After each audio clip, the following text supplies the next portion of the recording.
How to convert PDF to Word on Android file converter guide. So hello guys, in this quick tutorial video I will tell you how you guys can do that. So it was very easy.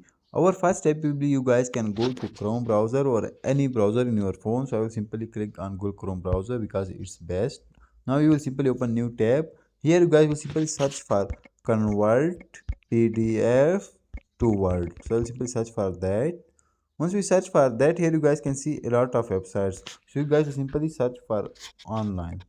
Once we search online, here you guys can see the first website pcworld.com, but we will simply click on the third one, Adobe website, like convert a PDF to Word online. So it was official Adobe website, so we will simply click here. Once we click here, we will simply wait for some seconds.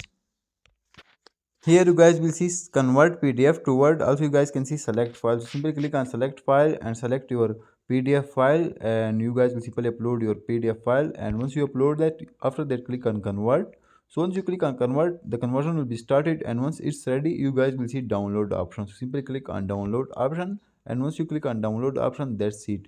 Your PDF file will be converted to Word file and it will be start downloading. So that's how you guys can do that. Thanks for watching.